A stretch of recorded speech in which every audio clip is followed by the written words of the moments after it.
పెట్టే పరిస్థితి కనిపిస్తుందేమో అని చెప్పి సిబిఐ విచారణ చేయాల్సిన అవసరం ప్రస్ఫుటంగా అందరికీ కూడా తెలుస్తుంది. కాబట్టి లోకేష్ రాజీనామా చేయాల్సిన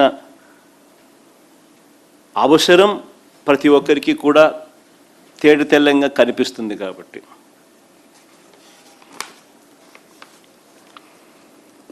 ఇక ఎలాగో వీళ్ళెట్టా చర్చ చేయరు, కౌన్సిల్లో అవకాశం కూడా రానికుండా చేస్తూ ఉన్న నేపథ్యంలో ఒకసారి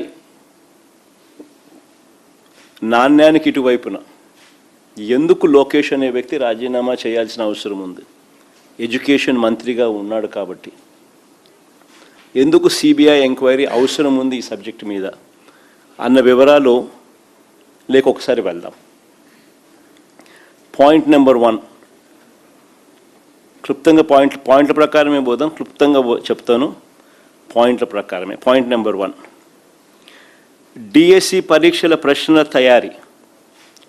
డిఎస్సి పరీక్షల ప్రశ్నల తయారీ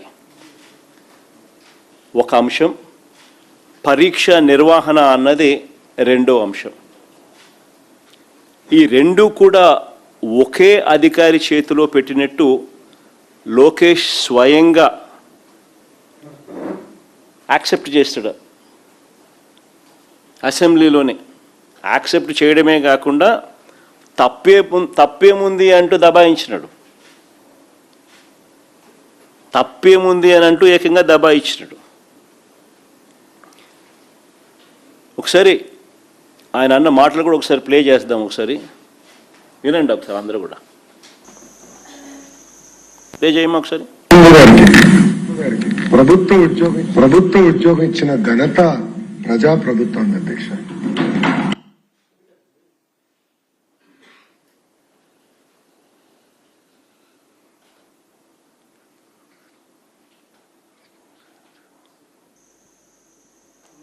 ఏమా ప్రాబ్లం ఉందా?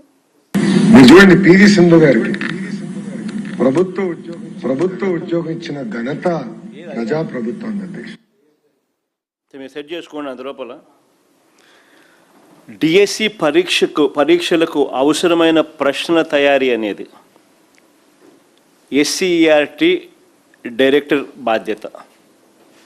ప్రశ్నల తయారీ అనేది ఎస్సీఈఆర్టీ డైరెక్టర్ బాధ్యత. డిఎస్సి పరీక్షను నిర్వహించే బాధ్యత డిఎస్సి కన్వీనర్ది.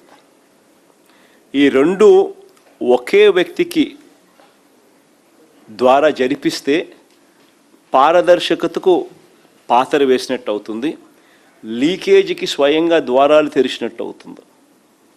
అంటే పరీక్ష ప్రశ్నల తయారీకి ఒకంతోనే చేయిస్తూ ఉన్నారు, పరీక్ష నిర్వహణ చేసే కార్యక్రమం కూడా సేమ్ వ్యక్తితోనే చేస్తూ ఉన్నారు.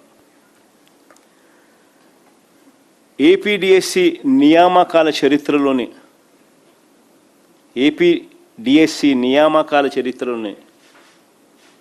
ఏపీపీఎస్సి నియామకాల చరిత్రలోనే ఈ రెండు బాధ్యతలు ఎప్పుడూ కూడా ఒకే వ్యక్తికి అప్పగించిన చరిత్ర ఆంధ్ర రాష్ట్రంలో ఇంతవరకు ఎప్పుడూ లేదు.